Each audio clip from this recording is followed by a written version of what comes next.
everyone and welcome back to my YouTube channel. আমি সকলোৱে গম পাওঁ যে বৰ্তমান হাফ ইয়াৰলি এক্সামিনেশ্যন চলি আছে ক্লাছ 9-10ৰ স্পেচিয়েলি বৰ্ডৰ হাফ ইয়াৰলি এক্সাম চলি আছে আৰু বাকীবোৰৰ স্কুলৰ পৰা অনুষ্ঠিত কৰা হৈছে তো আজি মই জেনেৰেল সায়েন্সৰ ক্লাছ 10ৰ জেনেৰেল সায়েন্সৰ বাক্সা ডিষ্ট্ৰিক্টৰ এটি কুৱেশ্যন পেপাৰ লৈ আহিছোঁ আৰু এই কুৱেশ্যন পেপাৰটো স্পেচিয়েলি তোমালোকৰ প্ৰেক্টিছ ছেটৰ কাৰণে থাকিব আৰু যদি ইয়াত তোমালোকৰ কোনো ধৰণৰ প্ৰবলেমৰ বা সমস্যাৰ সন্মুখীন হয় তেতিয়াহ'লে তোমালোকে এই যে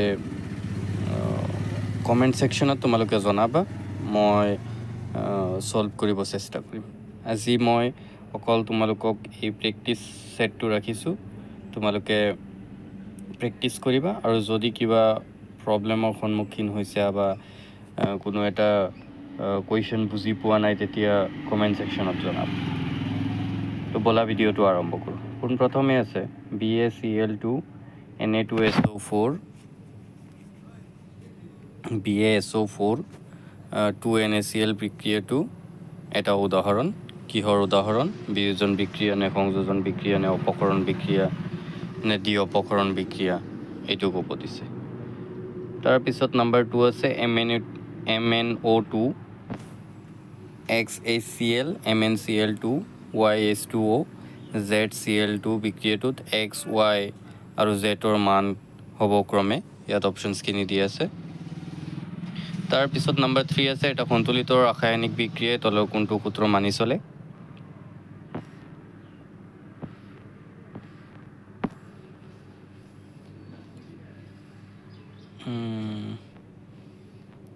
ৰ'বাচোন ইয়াত 4 নম্বৰ ইয়াত আহি গৈছিলে যেতিয়া ক্ষাৰকে দাঁতৰ সৈতে ইয়াত অপচনখিনি দিয়া আছে 3 নম্বৰৰ তাৰপিছত আছে 4 নম্বৰ যেতিয়া ক্ষাৰকে দাঁতৰ সৈতে বিক্ৰিয়া কৰে ই লৱণ আৰু হাইড্ৰজেন গেছ উৎপন্ন কৰে কি পদ্ধতিৰ দ্বাৰা হাইড্ৰজেন গেছৰ উপস্থিতি পৰীক্ষা কৰিব পাৰি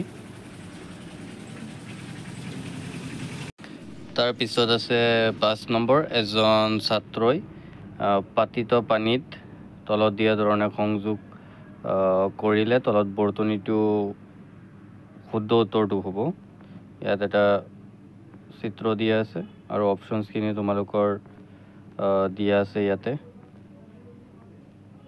চিত্ৰটো চাই কিনে তোমালোকে আনসাৰটো কৰিবা আৰু নোৱাৰিলে কমেণ্ট বক্সত জনাবা তাৰপিছত আছে তলৰ চিত্ৰত 4টা দ্ৰৱৰ pHৰ মান দিয়া আছে ABCD কোনকেইটা দ্ৰৱ ক্ষাৰকীয় প্ৰকৃতিৰ তাৰপিছত আছে 7 নম্বৰ আধুনিক পৰ্যায়বৃত্ত তালিকাৰ পৰ্যায় এটাত যোজ্যতা পৰিৱৰ্তন হয় অপচনখিনি দিয়া আছে ইয়াত তাৰপিছত আমি ওপৰত যাব লাগিব 8 নম্বৰটো ওপৰত আছে যিহেতু উল্টা পুল্টা হৈ গ'ল মিলাই লিখিব দিছে ইয়াত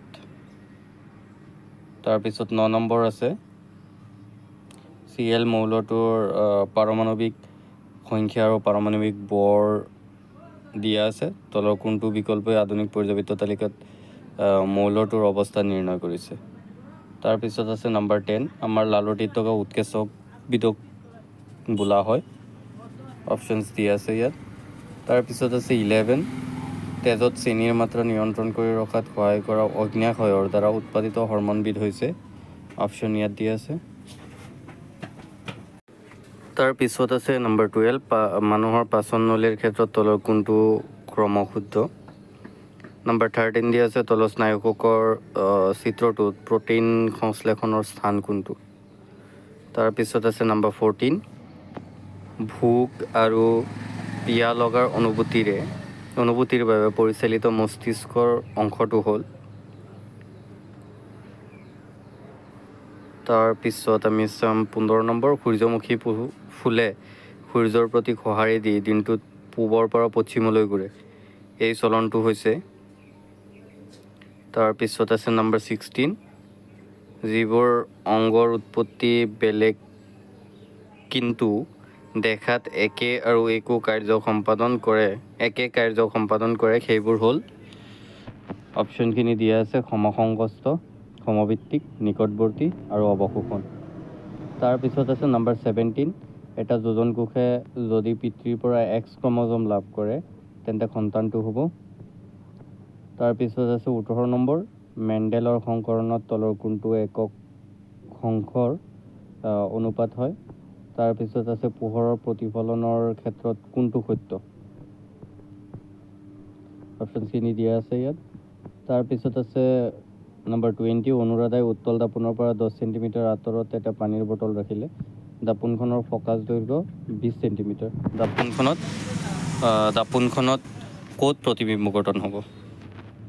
তাৰপিছত আছে 21, এখন অৱতল লেন্সৰ ফ'কাছ দৈৰ্ঘ্য 20 চেণ্টিমিটাৰ হ'লে লেন্সখনৰ ক্ষমতা কিমান। তাৰপিছত 22, মানুহৰ চকুৰ কোনটো অংশত প্ৰতিবিম্ব গঠন হয়। তলৰ কোনকেইটা পৰিঘটনা বায়ুমণ্ডলীয় প্ৰতিসৰণৰ বাবে সংঘটিত হয়। তাৰপিছত আছে নম্বৰ 24, ৰামধেনু গঠনৰ বাবে কোনবোৰ পৰিঘটনা দায়ী। 25 নম্বৰ আছে ৰাহুলে তলৰ কোনটো শক্তিৰ উৎসৰে ৰান্ধিলে কোনো ধৰণৰ ধোঁৱাৰ উৎপত্তি নহয়। তাৰপিছত আছে 26 নম্বৰ, জৈৱ গেছৰ মুখ্য উপাদান হ'ল। তাৰপিছত আছে 27, তলৰ কোনটো জীৱ ভৰ শক্তিৰ উৎসৰ উদাহৰণ নহয়। তাৰপিছত 28 আছে, দুৰ্গন্ধিতা নহ'বৰ বাবে চৰ্বি আৰু তেলযুক্ত খাদ্যবস্তুত কি যোগ কৰা থাকে। 29 নম্বৰ আছে, ZnO+C ZnCO বিক্ৰিয়াটো এটা উদাহৰণ। কিহৰ উদাহৰণ। অপসাৰণ বিক্ৰিয়া নে সংযোজন বিক্ৰিয়া নে ৰেডক্স নে প্ৰশমন। তাৰপিছত তলৰ কোনটো অম্লৰ তীব্ৰতাৰ সঠিক ঊৰ্ধ্বক্ৰম। তোমালোকে অপশ্যনখিনি চাই কিনে কৰিবা। তাৰপিছত 31 আছে, পৰ্যাবৃত্ত তালিকাৰ কোনটো ধৰ্ম বৰ্গ এটাৰ ওপৰৰ পৰা তললৈ ভাৰে। তাৰপিছত 32 আছে, ABCD আৰু E মৌলৰ পৰমাণু ক্ৰমাংক ক্ৰমে 2, 3, 7, 10 আৰু 30। ইয়াৰ কোনকেইটা মৌল একেটা পৰ্যায়ত থাকিব। 33 আছে, গ্লুকোজৰ ভংগন গতি পাইৰুটিবেটলৈ পৰিৱৰ্তিত হয়। 34, খীৰামুৰি ধৰিলে আমাৰ মাংসপেশীত তলৰ কোনটো জমা হয়। তলৰ কোনটো এটা উদ্ভিদ হৰমন, এইটো লিখিব দিছে। 36 আছে, মানুহৰ দেহৰ হৰমন নিঃসৰণৰ সময় আৰু পৰিমাণ নিৰ্ধাৰণ কৰিব দিছে। প্ৰাকৃতিক নিৰ্বাচনৰ সূত্ৰ কোনে আগবঢ়াইছিলে। তাৰপিছত আছে, দাপোন এখনৰ পৰা যিমান দূৰত থিয় নোহোৱা কিয় প্ৰতিবিম্বটো সদায় থিয় হয়। দাপোনখনৰ প্ৰকৃতি হ'ব। 39 দিছে, অসৎ, থিয় আৰু সংকুচিত প্ৰতিবিম্ব গঠন হয় কোনটো দাপোনত।